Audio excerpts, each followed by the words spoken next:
Well, this is a day for gratitude, for mine, to the university for the past few years of association that have been enormously satisfying and productive for me and for the students I have gotten to know, to the parents, I think, sometimes not so attended to as probably they would like to be on Commencement Day. I am very pleased and honored to commence with you. I see from a look at commencement talks around the country, they're typically occasions for elders to draw on their experience to provide life lessons to graduates. Well, an early personal life lesson I experience is probably one that is familiar to many of you, and I really address this talk to graduates. In my freshman year in college, I found myself in an advanced French language course. Now, I had scored high on my French SAT, and I was pleased and not surprised to find myself in the course. After about a week of experiencing long moments of utter incomprehension, I approached the professor and I told him I wasn't qualified to be in that class, filled as it was with fluent French speakers, many of whom had spent time in France. He declined to let me out of the course, saying in his heavily accented English, "But Monsieur Reilly, you are not the worst in the class. There is one even worse than you."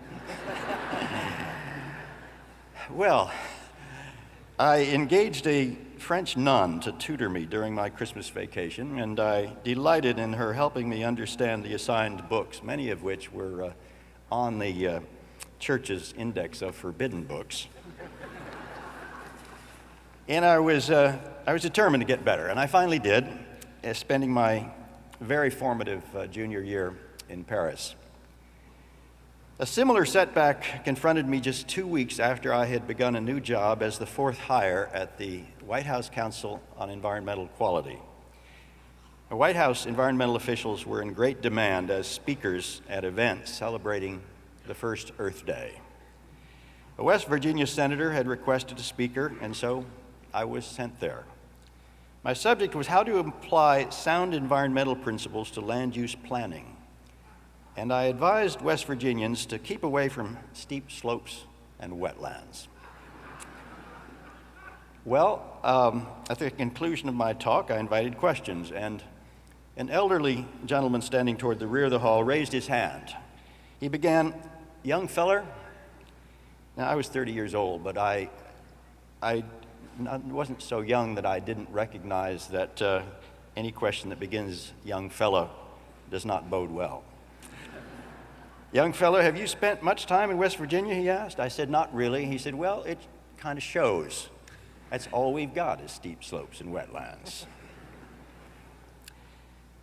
Some 30 million Americans turned out that first Earth Day to hear speeches, to castigate polluters, to engage in cleanups, and even to bury cars.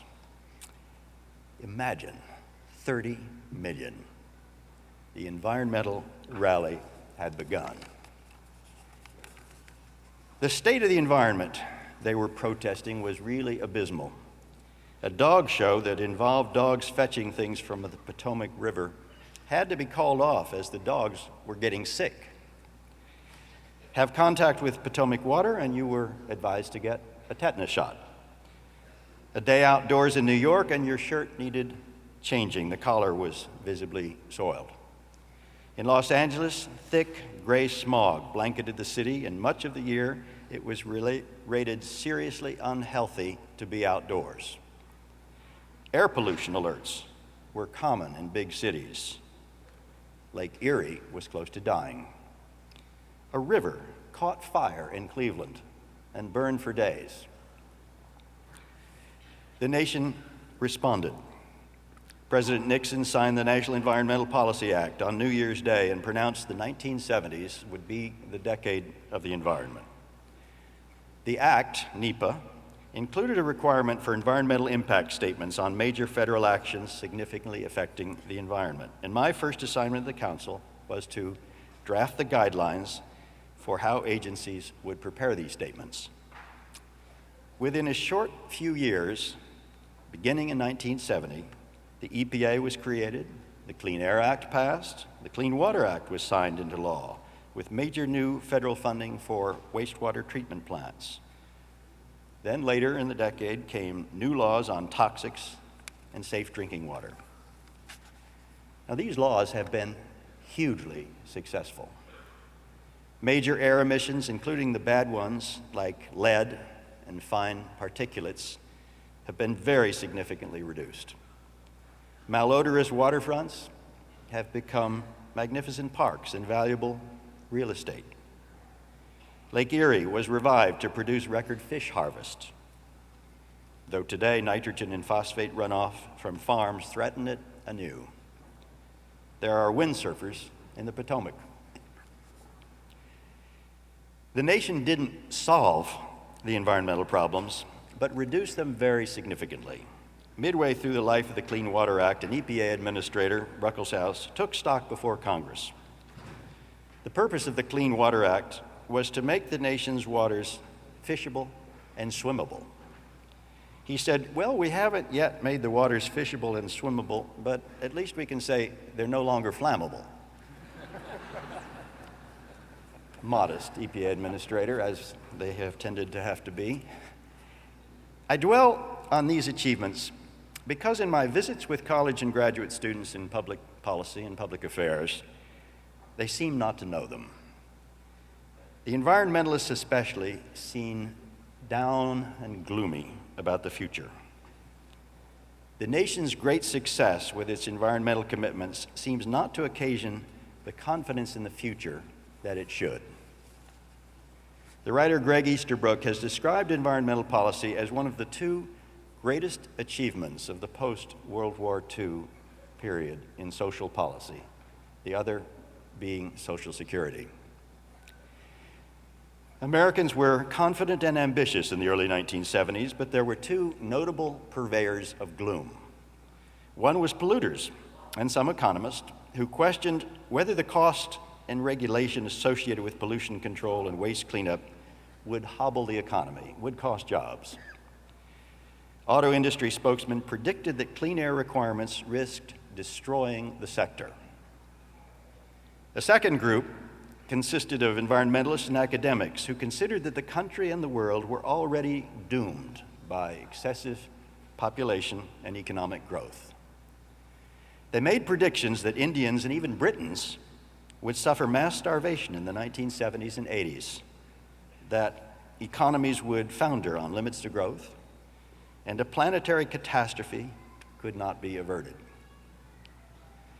Go back and read those prophecies, and then consider their current versions, like the one that says that approval of the Keystone Pipeline would be game over for the climate. There is some gene of reflexive pessimism in the DNA of many environmentalists that leads to acceptance of a dark future, of a country unable to chart a prudent course to address environmental challenges, even though it's done that magnificently for 40 years. During that period, when pollution was brought down and fish returned to rivers, U.S. population increased 60%, and the GDP grew 300%. Now, 2 years ago, President Obama appointed me to a new Council for Global Development, a small group that is charged with developing initiatives in foreign assistance. And now, as I engage the issues at the Council, where I've been overseeing the challenge of climate-smart food security, I've had occasion to assess progress on another front, on U.S. aid to developing countries. Polls indicate Americans don't much like foreign aid. It's one of the few areas of consensus when people are asked where the federal budget should be reduced. Memories persist of when U.S. assistance propped up corrupt foreign potentates. But U.S. development assistance has significantly changed in the past 20 years or so. New modes of compliance have significantly improved results. cash on delivery and pay for performance. Norway pioneered the approach when it offered $1 billion to Brazil to protect the Amazon from continuing clearing. But it didn't transmit the money until the deforestation had been curbed. Public-private partnerships, rigorous accounting and success metrics. The George W. Bush administration established the Millennium Challenge Corporation. It deployed some $5 billion in countries which demonstrated they had honest and transparent governments. Not that many qualified, for the MCC has applied tough love. But development experts report that the very existence of the Millennium Challenge Corporation, with its rigorous standards for good government and transparency, has strengthened reformers even in countries that don't yet qualify for the aid. The Bush administration went on to provide $15 billion toward reducing the suffering and new cases of AIDS, which led to a saving of some 2.5 million lives in Africa. The Obama administration has supported new institutions to design and vet solutions to challenges of clean water and sanitation, something very close to my own heart and experience, distributed energy, and gaining tenure and loans for female farmers. Progress in health improvement, owing much to assistance from the United States government and foundations, is very real. In recent years, deaths of children due to malaria, measles, pneumonia, and dehydration, the biggest killers of children under 5, have dropped by half. New polio cases went from 300,000 a few years ago to 30 in 2012. I dwell on these successes of domestic environmental policy and of foreign development aid, not because I am Pollyannish. I think I have a realistic appreciation for development problems. I was in Colombia last month, where half of all rural dwellers have no title to the land they occupy. Obtaining bank loans to buy seed or equipment is typically out of the question. This is an issue that will seriously challenge the peace process now underway. No, I mention the successes to this audience because they are largely successes of policy. They reinforce with real results the sense that efforts to use your gifts to uplift people, to improve their health and well-being, and the pleasure and beauty in their lives, these are fully worthy of your own efforts and even of your careers. At a time when government is held in low repute, parts of it have achieved stunning progress. Some of you will go to work for government agencies. You've been prepared for that. This very university was founded to serve as a cockpit of ideas and innovative policies by Franklin Roosevelt and the New Deal. Others of you will find your place in non-governmental organizations, and there are now innumerable NGOs for addressing and redressing any number of the world's needs and deficiencies and ills and wrongs. And it is now even possible, as it was not until my generation, to earn a living wage in such endeavors. Finally, it's worth recognizing that in today's world, it is business more than NGOs or government that is changing and shaping culture. And of course, culture more than politics drives change. Think of Facebook and Twitter. Even the Pope has a Twitter account. Or Apple, Snapchat, and Google.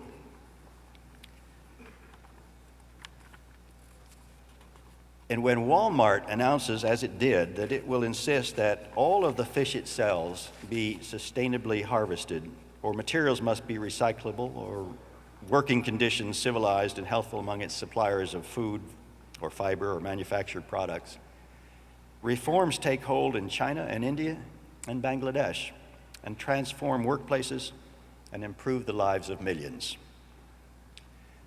So you have many choices. I will close with 3 brief learnings from my own experience. I don't pretend that they necessarily apply to you, but they have been true to me. First, forget the bromades about only following your passions. You may find that working hard at learning something that no one else wants to do and doing it on Saturday nights and weekends brings great satisfactions and finally success. Second, have a plan, but prepare to adapt it to the opportunities that come along. A highly regarded British Prime Minister was asked by a biographer, "How did you settle on your priorities, Prime Minister?" Harold Macmillan answered, "Events, dear boy, events." Go with the flow. Don't lock into a rigid trajectory. And third, those of you who use your formation to engage the policy process, respect your adversaries. There are issues, climate policy is one, which we must engage as a moral imperative for the continuing functioning of natural systems and the avoidance of severe climate disruptions. These undoubtedly are an obligation grounded in morality. But avoid characterizing particular policy choices as the moral ones. To do so implies those who differ, who favor a different approach, are immoral. And down that road, there can be no compromises, though compromise is the essence of how the policy process is lubricated and prudent agreements are concluded. We do confront partisan gridlock in Washington, and one of the issues that has been stymied is climate legislation. We advocates of carbon regulation need to cut some slack to Senator McConnell, who is leading the charge against EPA's carbon rule.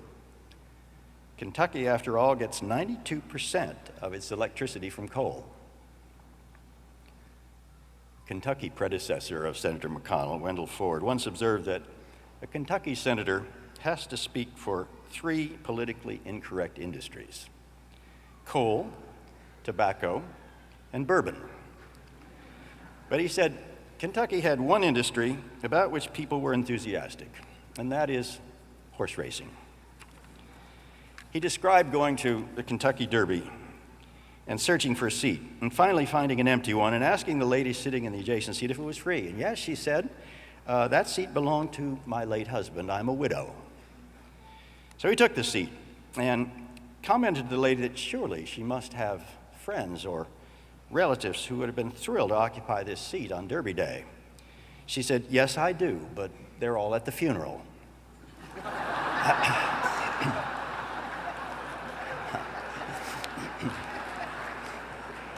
That's the kind of enthusiasm you want to have for what you do. So let's console our friends from Kentucky. You've still got horse racing, and bourbon sales are booming, and bourbon is consoling. My point here is to engage the issue. But remember that lasting policy in America typically requires bipartisan agreement. And eventually, as people experience the effects of climate change, they will get us there. Take heed of the counsel of John Cougar Mellencamp in the conclusion of his new song. Austin, this is for you. "You are young and you are the future, so suck it up and tough it out and be the best you can." Thank you.